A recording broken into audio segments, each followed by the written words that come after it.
Merci. Donc Jean-Claude va passer à la présentation du budget 2024. Alors, je vais me permettre une petite introduction. Le temps que tu t'installes, comme ça, tu vois, tout était prévu. Donc, vous vous rappelez, donc le mois dernier conseil municipal, donc on a parlé du débat d'orientation budgétaire, donc avec plutôt les grosses orientations. Ce soir, on est plutôt sur les projets et sur le budget, en précisant effectivement tout ce qu'on va faire donc sur ce budget 2024. Vous le savez, on l'a déjà assez dit et on se le dit encore chaque jour. Ce budget, il a été, on va dire, fait au forceps, lié évidemment aux fortes contraintes qu'on peut avoir. Il reste ambitieux, utile et pragmatique. Quand je dis ambitieux, je ne me trompe pas parce que je me suis amusée quand même à regarder combien on avait d'investissements sur les budgets passés. Ce budget qui va vous être présenté par Jean-Claude donne des investissements à 4 millions d'euros environ. L'année dernière, il était à 5 millions parce qu'il y avait la médiathèque pour 1 million. Les autres années aussi avec la médiathèque pour 1 million. Mais sinon, il a toujours été plus ou moins à 4 millions.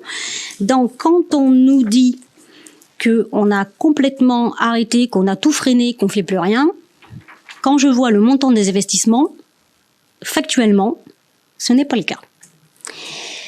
Je reviens sur les contraintes. Les contraintes, on les connaît tous parce qu'on les vit aussi à la maison, on les vit dans les entreprises, dans nos entreprises. On le voit bien. Aujourd'hui, l'impact, il est clair. Il était évidemment pas du tout prévisible puisqu'on parle bien de crise. La crise, par définition, n'est pas prévue. Elle est imprévisible. Elle est difficile à prévoir quant à sa durée et à son intensité. Et quand, en plus, on cumule des crises successives depuis le 2020, on peut se douter que, à part d'avoir une baguette magique, il va être compliqué de pouvoir faire ce qu'on avait prévu. Et je le dis, pour autant, ce budget reste ambitieux et reste stable avec, on le verra, des chiffres qui peuvent dire que le budget de la commune est maîtrisé et qu'il nous permet de pouvoir voir cette année, pas d'emprunt, ni l'année prochaine, pour pouvoir nous permettre une zone de calme, pour pouvoir emprunter plus tard sur les projets qui vont arriver. L'impact, Jean-Claude le chiffrera, mais juste pour des choses qui marquent, facture énergie multipliée par 2, plus 300 000 euros. Facture du personnel, plus 9%. Cantine, plus 38 000. Assurance, x2, plus 10 000. Et encore, on peut s'estimer heureux d'être assuré, puisqu'on voit bien qu'il y a des collectivités qui ne le sont pas. Tout ça pour des décisions d'État qui ne sont ni compensées, ni concertées, et qui nous sont imposées. Alors, on doit faire toujours plus avec moins. Alors, évidemment, pour pouvoir réussir cette mécanique, on est agile, on fait preuve d'innovation, de travail constant, de décisions quotidiennes, mais ça ne pourra pas être éternel. Je pense qu'on l'a assez répété au gouvernement, mais pour autant, quand j'entends avec inquiétude les décisions d'État qui disent moins 10 milliards cette année, moins 20 milliards l'année prochaine, moins 20 milliards l'année d'après, on se doute bien qu'à un moment donné, les collectivités seront impactées. Donc, nous devions faire des choix. On avait le choix, on augmentait les impôts, c'est pas le choix qu'on a fait. On réduisait les services, c'est pas le choix qu'on a fait, puisqu'on a même fait le choix d'en ouvrir un nouveau, pour notamment tout ce qui était pièces d'identité, titres sécurisés. Et on fait même le choix de répondre aux besoins des Sorignérois et Sorignéroises en difficulté avec des enfants en situation de handicap. Même s'il est compliqué de recruter, en tout cas, les postes sont ouverts. Donc, je le dis là, si des personnes éducateurs spécialisés, moniteurs éducateurs ou autres, dans le monde du handicap veulent postuler, évidemment, il y a 4 postes ouverts. Donc, les enfants et les parents et les familles attendent ces recrutements pour pouvoir respirer. Les priorités du mandat sont donc respectées, l'enfance-jeunesse, la transition écologique et les solidarités. Alors, je le dis et je le redis avant que tu le présentes, je dis merci aux services, vraiment, pour ce travail. Je dis merci aussi aux habitants qu'on a rencontrés, qu'on rencontre tous les jours et qui comprennent nos décisions, qui nous remercient de ne pas avoir augmenté la taxe d'habitation, enfin la taxe foncière, puisque tous les jours, ils comptent leurs sous et que ça aurait été encore un moyen de leur imposer des choses qui sont beaucoup trop aujourd'hui. Je dis merci aussi aux parents d'élèves pour le travail qu'on fait avec eux sur la révision complètement du projet de rénovation et d'extension de l'école du Clos du Moulin. Merci aux associations des boulistes, des 2 clubs des boulistes pour le travail qu'ils font avec nous pour revoir leur projet. Je le dis, nous avons un budget, il est équilibré, nous avons réussi le travail et pour ça, je tiens à féliciter aussi, bien sûr, les élus et en premier Jean-Claude qui s'est arraché les cheveux. Voilà. Mais on y est arrivé. Voilà. Donc merci à vous tous pour avoir réussi à pouvoir faire ce budget et on ne doute pas que le budget 2025 sera pas simple non plus à faire. Donc, en attendant, on va pouvoir respirer quelques mois. Normalement, ça devrait aller.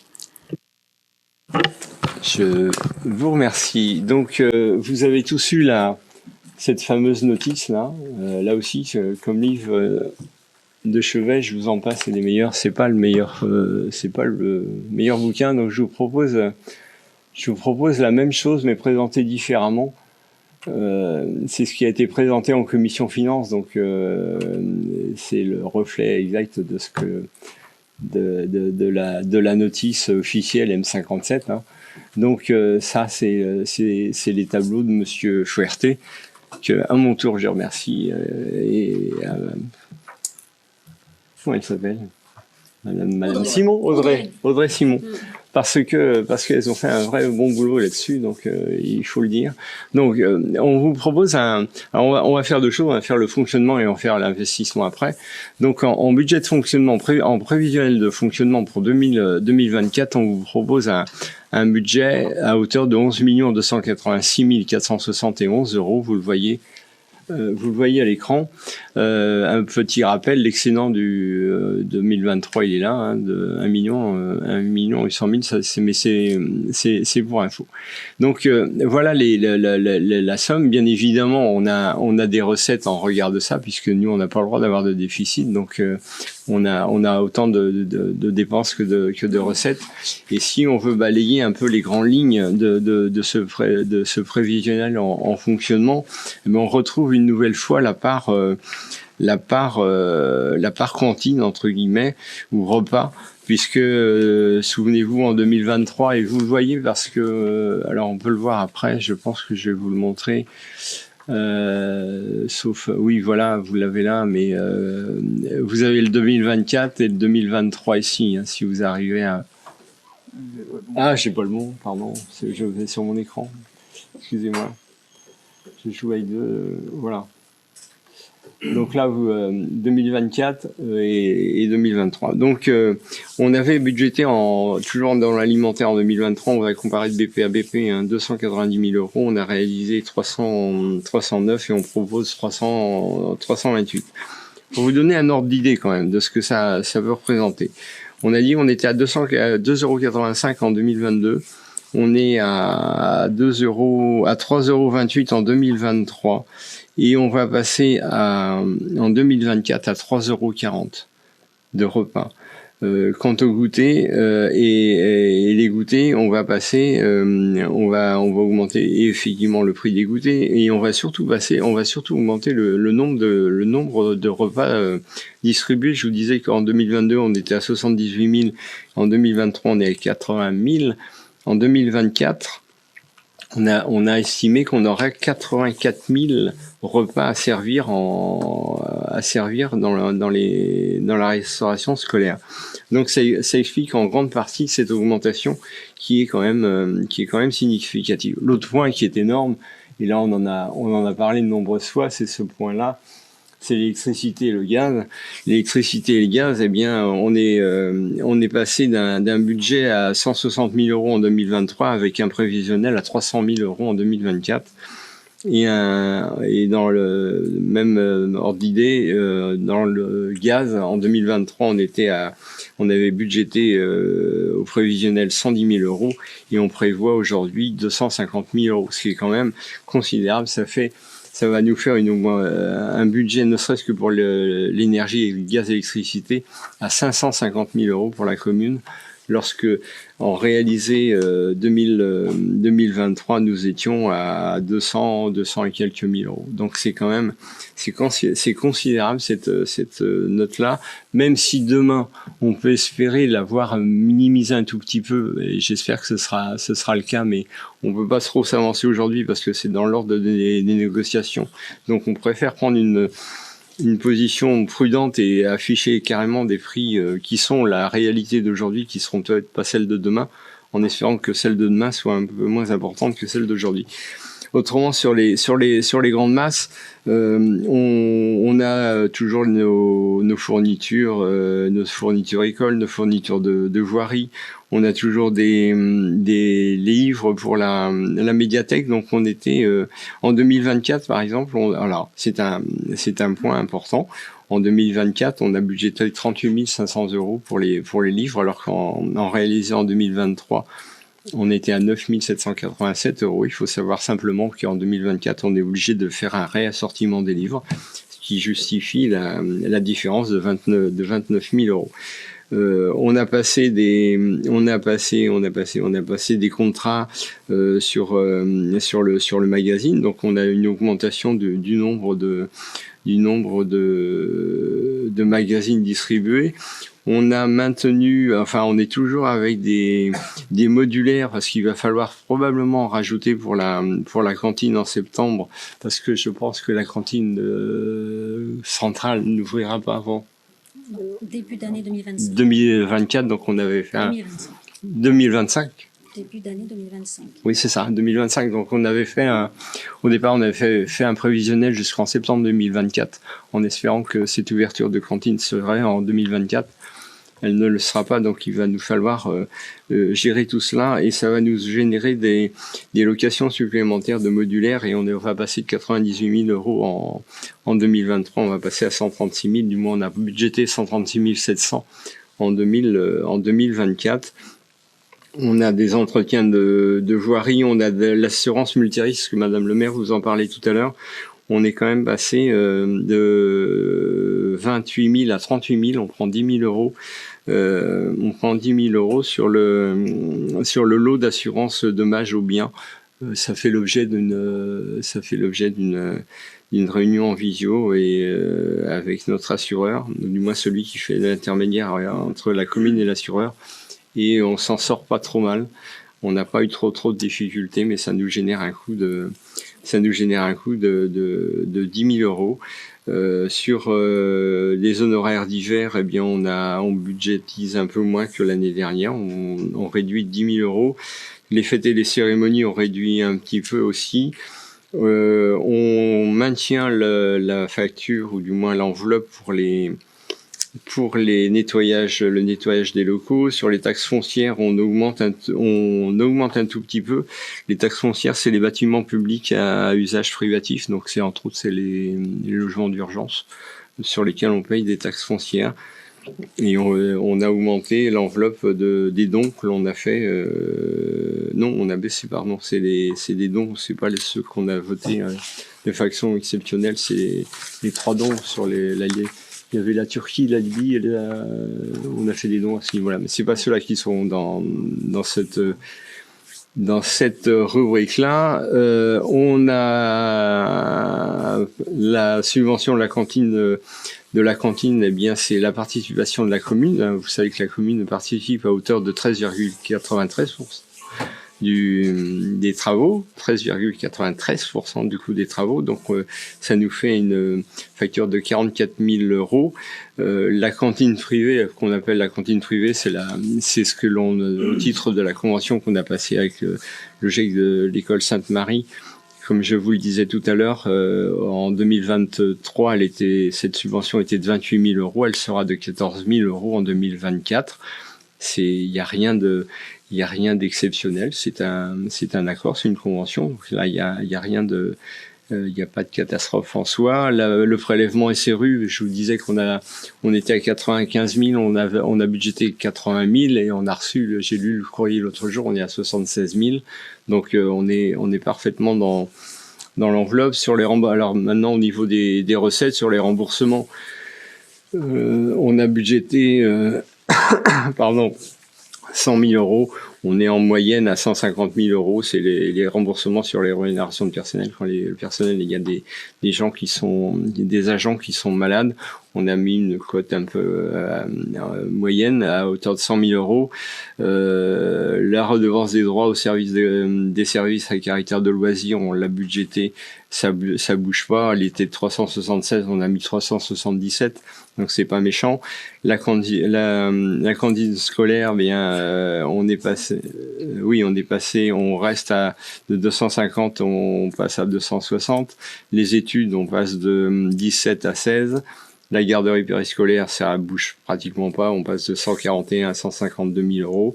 Les attributions de compensation, c'est ce que je vous disais tout à l'heure, c'est la dotation de la métropole. Vous avez fait la remarque en commission finance, on était à 661 000 en 2023, on est maintenant à 612 000, mais c'est l'effet Clect, hein, je vous l'ai expliqué tout à l'heure. Les impôts directs, eh bien c'est les impôts fonciers que l'on perçoit. Donc autant l'année dernière on avait une augmentation de 7%, cette année le taux qui a été arrêté en novembre, puisque ce taux est arrêté en novembre de l'année en cours, eh bien, il est de 3, la valeur locative a été augmentée de 3,9% alors qu'elle l'avait été de 7% avant. Et comme tous les ans, on augmente l'assiette des habitations de 1% qui sont soumises à cet impôt, puisque c'est une progression en fonction des habitants qui viennent et des logements qui sont, où on a des propriétaires de logements. La taxe d'habitation sur la mutation, c'est ce que je vous disais, on est même en deçà de 2023, du prévisionnel de 2023. En 2023, on a mis 350, on a réalisé 446, il en a mis 325 000, ce qui pour nous est quand même quelque chose d'assez considérable. Enfin, 100 000 euros, c'est pas anodin. Et on a prévu 325 000 euros en espérant qu'on ait un peu plus. Mais ça montre le ralentissement que le secteur du bâtiment subit, et les transactions, les droits de mutation vont de pair. La taxe sur l'électricité, il y a une nouvelle, vous savez pas, on perçoit une taxe sur l'électricité. Il y a une nouvelle façon de la percevoir, c'est l'État qui verse des avenants, c'est ça? Des acomptes, pardon, pas des avenants, des acomptes. Et donc, on a perçu 248 000 euros en 2023, on a budgété 200 000 euros en 2024. Et puis la DGF, pour lesquels on n'a pas encore le papier, mais on l'a budgété à 900 600, vous le dites 100, 900 000 euros, on va dire, 900 000 euros pour 2024, alors que c'était à 896 en 2023. Voilà ce que je voulais vous dire, mais je suis prêt à vous répondre à toutes vos questions dans la mesure de mes connaissances et avec l'appui de Monsieur Fouerté. Est-ce que vous avez des questions sur le... Non, on a vu que le fonctionnement pour l'instant.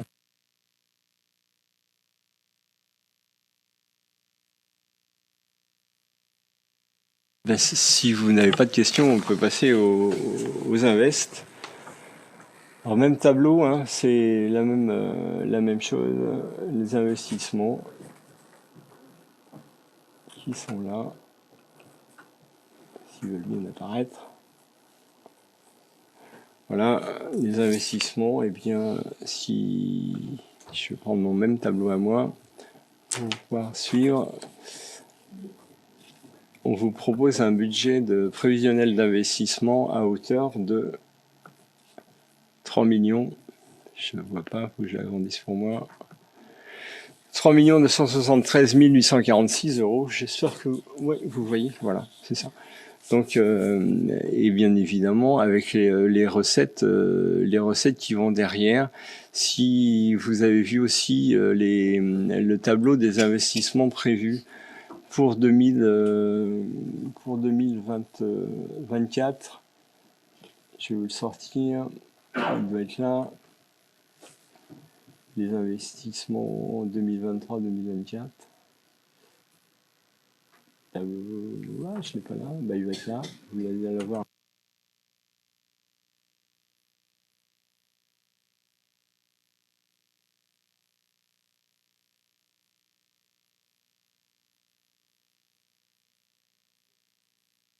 C'est ce que nous avons décidé d'investir. Après, il y a la PPI qui est là. Alors, le collège, on a validé 117 000 euros. Vous savez, l'achat du foncier du collège, pour le futur collège, il est de 1 700 000 euros. Avec, c'est Nantes Métropole qui le porte. Et on a un portage sur 15 ans. Vous y voyez là les 47 000 euros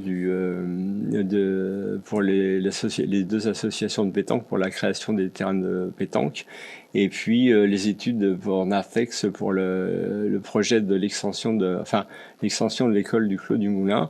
Ça c'est la PPI, et puis ça c'est les reports de 2023. Alors le chiffre est, le chiffre, il est un tout petit peu en deçà de la réalité parce qu'on a mis que les investissements de 2024 supérieurs à 5 000 euros.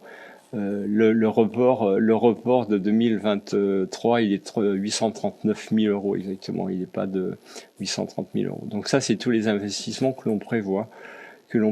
Et si vous vous souvenez les grandes masses, ce que ça. Alors, hormis cela que l'on finance même. Mais vous savez, c'est les investissements récurrents qu'on l'on met à hauteur de 400 000 euros tous les ans.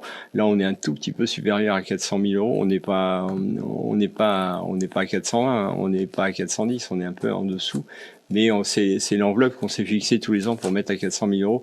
N'apparaissent dans les 361 000 correspondent aux investissements supérieurs à 5 000 euros. Donc après, il y a tout un tas de petits investissements que l'on considère comme tels qui font une somme de 400 000 euros à peu près. Donc là, c'est pareil pour les 174. Et puis, si vous vous souvenez du tableau que je m'étais engagé à vous envoyer, que je ne l'ai pas fait, donc ça me permet de vous le dire avant que vous me le disiez. Voilà, c'est ce tableau-là. Mais c'est vrai, vous avez raison, je ne l'ai pas fait. Si je veux bien, se lancer. Voilà, souvenez-vous, c'était ce tableau-là où on voyait ce que l'on avait validé sur la PPI 2023-2028. Donc vous voyez les sommes, le Clubhouse pour 2024, le Club Canin c'est payé, le collège, nous on a mis 117, c'est 116, 700. L'extension du Péri, voilà, on est à 350. 1000, l'accusation centrale, notre participation, le groupe scolaire, on n'y est pas budgété il n'est pas en prévision en 2025.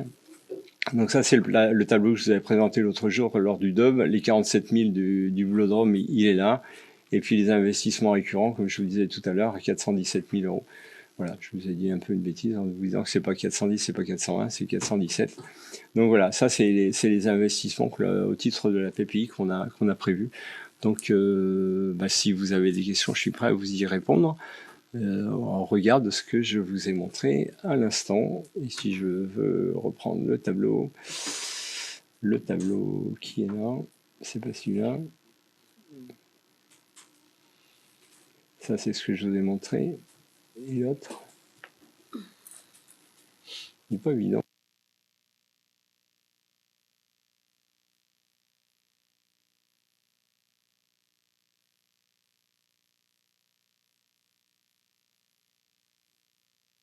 Est-ce que vous avez des questions sur le prévisionnel d'investissement? Eh bien, si vous n'avez pas de questions, ni pour le fonctionnement, ni pour l'investissement, je vous propose, tel qu'énoncé dans la notice, de voter.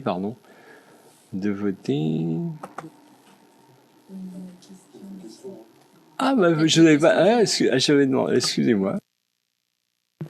J'avais pas de questions particulières puisque c'était des choses qu'on a vues en commission finance. Globalement, bon, le budget est conforme à ce qui avait été annoncé en DOB, donc on va pas refaire le débat et nos réactions sont les mêmes et on va pas remettre ça sur la table. Juste une petite précision sur l'investissement. Je reprenais les chiffres, effectivement, il y avait 5 millions d'euros de budget d'investissement l'année dernière, il n'y a pas de souci. Cependant, quand on regarde le réalisé, il n'y en a que 2,7 qui ont été réalisés au réel. Donc voilà. Et puis sur le budget de cette année, effectivement, il y a 4 millions. Sauf que 3 973 exactement. Sauf qu'il y a 1 932 qui est une ligne d'équilibre budgétaire donc ce qui fait qu'en réel, on n'a que 2 millions d'investissements. Donc il y a quand même un ralentissement des différents de l'investissement depuis entre ce qui avait été annoncé il y a un an et ce qui est prévu dans les budgets cette année. Voilà.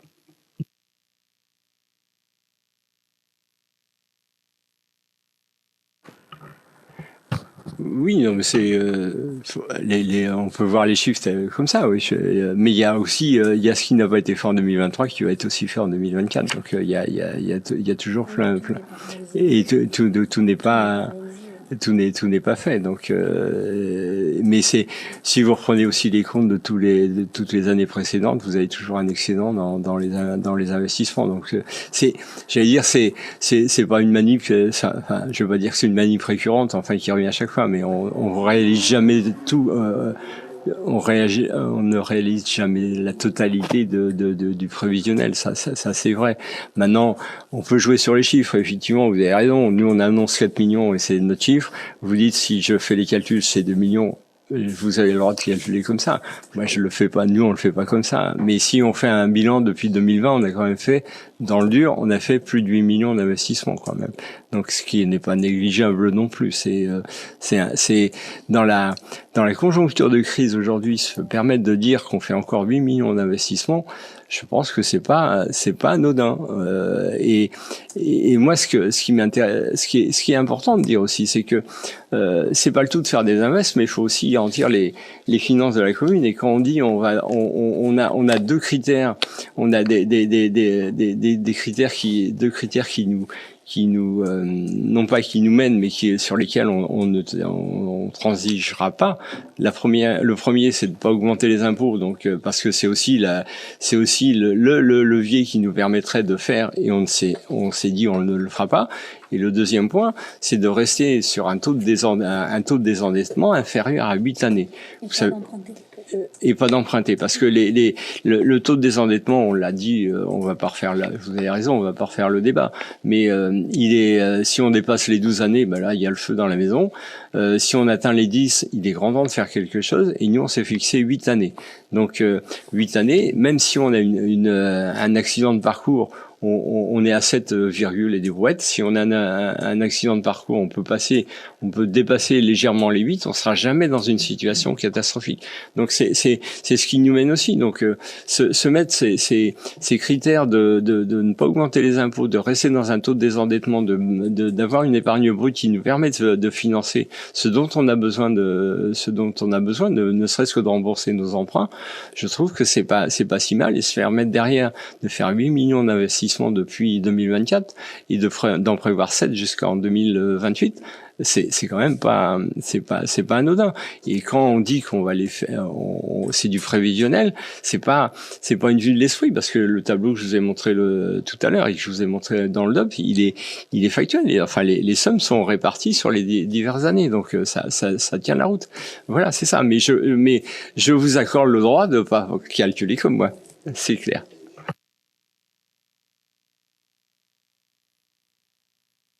Est-ce qu'il y a d'autres prises de parole? Oui? Non, je sais pas. Oui? Bruno?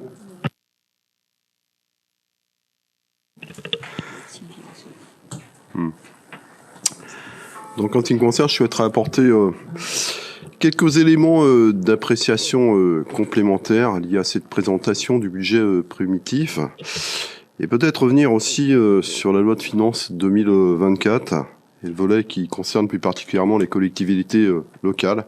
Je pense qu'on passe un peu vite sur cet aspect-là. Je voudrais rappeler que le projet de loi de finances 2024 prévoit une augmentation de la dotation globale de fonctionnement de 220 millions d'euros en 2024. Pour mémoire, la DGF était de 26,9 milliards d'euros en 2023. Très concrètement, pour notre commune, cela se traduit par une augmentation de 0,18% de notre DGF par rapport à 2023, soit un montant de 1 279 €. Nous sommes bien évidemment très loin du compte pour que le pouvoir d'action des collectivités et de la nôtre en particulier soit préservé. En effet, selon l'avis du comité des finances locales, le montant de l'augmentation de la DGF ne permet de couvrir que de 0,8% l'inflation, alors que l'indexation sur l'inflation, entre 4 et 5% sur un an, devrait induire une augmentation de la DGF près de 1,3 milliard d'euros. On nous fait donc payer une dégradation de la situation budgétaire de l'État à laquelle nous n'avons pas contribué, et notamment le choix de la suppression de la taxe d'habitation que nous n'avons jamais demandé.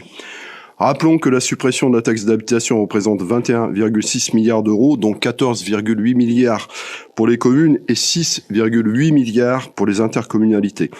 J'ajoute que la suppression de la taxe d'habitation a profondément déstabilisé la fiscalité locale en la concentrant sur la seule taxe foncière, tout en précisant que si le niveau de la taxe foncière est déterminé en fonction du taux arrêté par la commune, ça a été dit, et ça a été martelé, nous n'y toucherons pas jusqu'à la fin du mandat, c'est bien pour autant le mécanisme de revalorisation des bases fiscales fixé par la loi et qui prend en compte l'inflation prévisionnelle anticipée dans le projet de loi de finances qui génère une augmentation de la taxe foncière et non la commune. Par ailleurs, à la non-indexation de la DGF sur l'inflation, il faut aussi ajouter la fin des dispositifs de protection des collectivités territoriales contre la hausse des prix de l'énergie.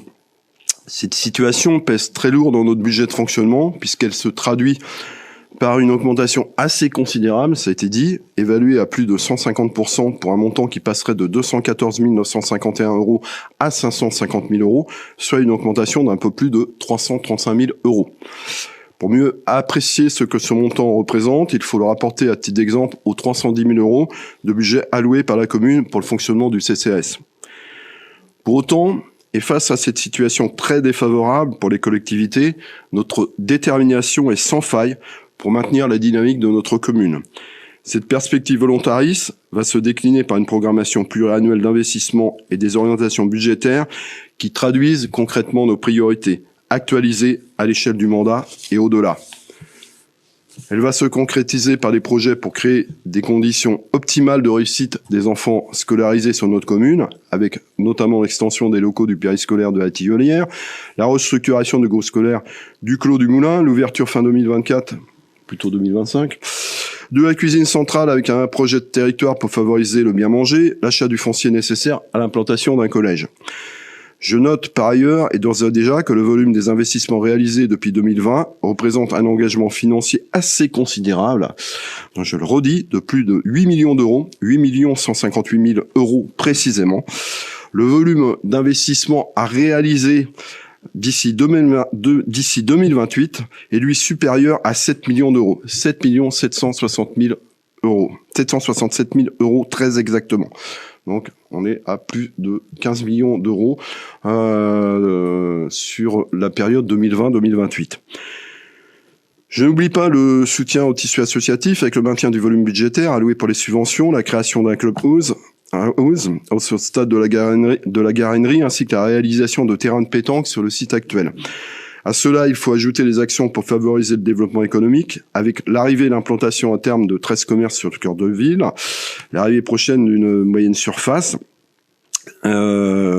et aussi, grâce à l'action de la majorité municipale, l'implantation de plus de 1300 établissements et autres entreprises installées donc sur notre territoire communal, ce qui représente un volume de 4000 emplois. Il faut aussi ajouter, ça a été présenté récemment, la perspective de la création du site de la Désirée, avec là encore l'arrivée de plus de 500 emplois, on est aux alentours de 500 emplois, donc une véritable dynamique qui se met en place en termes de développement économique. Notre priorité en direction de l'enfance, jeunesse et des scolaires se traduit aussi concrètement par 75 animations spécifiques et pas moins de 162 accueils de classe pour l'année scolaire en cours, sur une augmentation de 50% par rapport à l'année scolaire précédente. Elle se conjugue aussi, je tiens à le souligner, par une ambition culturelle portée à un niveau encore jamais atteint à ce jour, avec je l'annonce, on a dépassé le cap des 3800 abonnés à l'échappée. On se dirige gentiment vers la perspective peut-être de 4000 abonnés. On est dans une configuration équivalente à une ville de 25 000 habitants, donc c'est pas rien. 53 000 entrées depuis l'ouverture. Rien que de janvier à juin 2024, entre la nuit de la lecture, l'exposition d'art visuel, plusieurs conférences, dont celle récente de Lucie Pinson, des projections de films, des ciné-débats, le printemps des poètes, la semaine de la transition écologique, ce sont pas moins de 39 événements à dimension culturelle proposés aux habitants de notre commune sur le premier semestre de l'année. Nous intégrons aussi à cette dynamique une intention tout à fait particulière, mais ça a été dit, mais je tiens à le souligner de nouveau, en direction des publics éloignés ou empêchés, notamment pour les personnes en situation de handicap ou confrontées à la maladie, avec la mise en œuvre de différents dispositifs, sans parler des réponses apportées pour lutter contre la fracture numérique avec la mise en place de 66 ateliers numériques. J'allais oublier les conventions passées avec Notes en Stock pour favoriser l'accès à la pratique d'un instrument et celles passées avec l'association Musique et Danse pour démocratiser l'accès à la culture en milieu scolaire. Il faut aussi ajouter à tout cela nos ateliers municipaux arts plastiques et théâtre. On l'a vu au travers de la tarification et l'évolution de la tarification qui était présentée à l'occasion de ce conseil municipal, dont le succès ne se dément pas avec une centaine de pratiquants, là encore en constante évolution. À ce sujet, je note que nous sommes une des rares communes à l'échelle de la métropole à s'engager pour défendre la création artistique avec la présence de ces ateliers portés par la majorité municipale. Voilà quelques éléments que je tenais particulièrement à souligner dans le cadre de la présentation de ce budget primitif 2024 à notre initiative. Ce sont nos choix pour maintenir cette dynamique qui est actée au travers des éléments factuels que je viens de communiquer et pour poursuivre dans cette dynamique.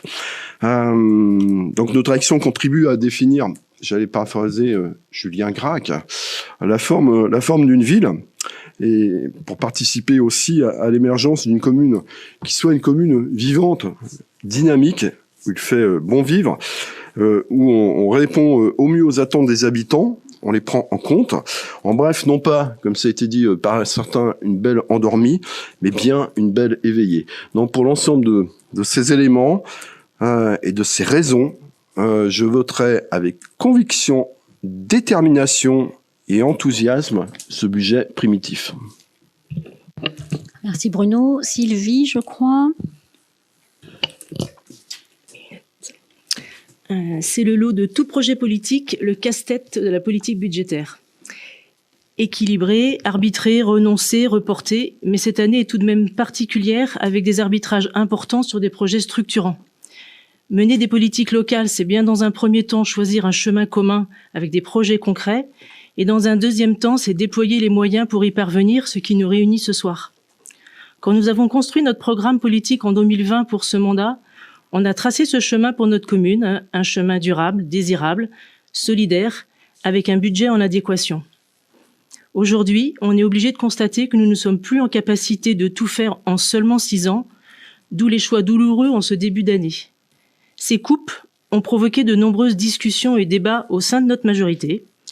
Bien sûr que tout n'a pas été lisse, mais plutôt épineux, puisqu'il s'agissait de renoncer, de revoir à la baisse, d'étaler dans le temps des investissements, de s'accorder sur nos priorités du programme pour toujours rester sur notre chemin commun tracé il y a 4 ans, sans renier nos ambitions écologiques et sociales. Nous avons eu des désaccords, des priorités de l'un ou de l'une n'étant pas toujours en phase avec celles des autres, entraînant déception et regret. Évidemment que le budget que je souhaiterais voter ce soir, ce serait celui qui permettrait de réaliser tous nos projets dans le même calendrier, qui verrait tous nos équipements municipaux dans les 10 prochaines années rénovés, isolés, produisant des énergies renouvelables, toutes nos cours d'école végétalisées, une enveloppe multipliée par 1000 pour la transition écologique, parce que des idées d'action concrètes, on en a 10 à la minute, mais arrive toujours à un moment la contrainte budgétaire et le manque de moyens humains.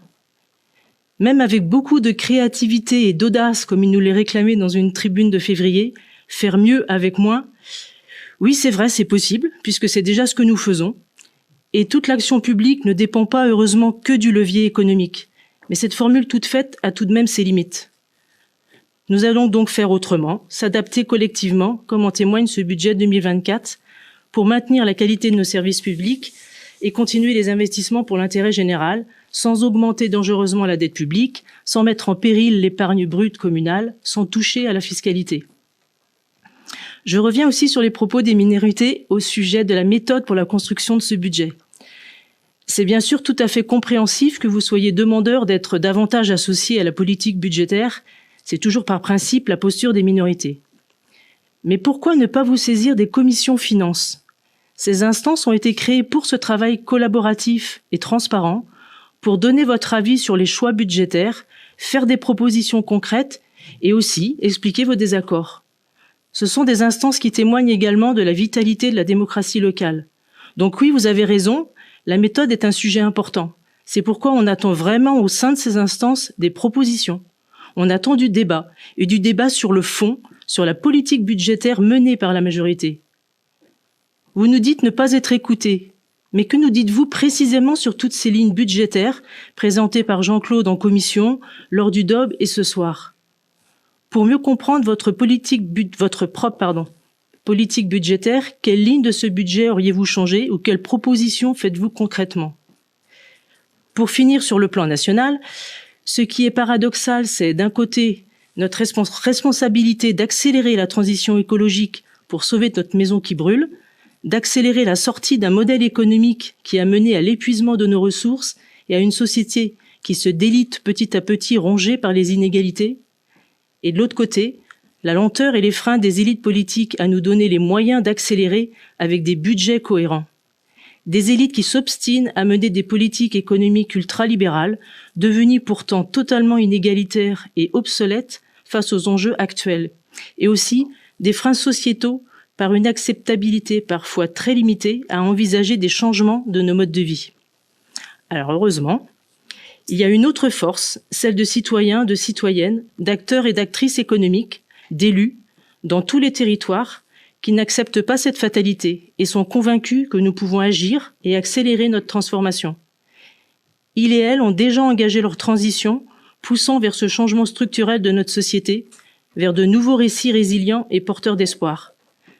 C'est donc dans cet élan collectif et dans nos espaces de solutions que nous allons poursuivre notre politique communale.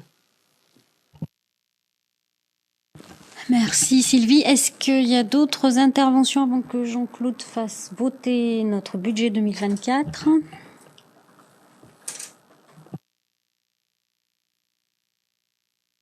Eh bien, je vous propose de passer au vote. Une toute petite aparté. Va circuler la feuille où vous allez émarger sur le budget primitif, comme on le fait chaque année. Vous ne votez que pour vous si vous avez un...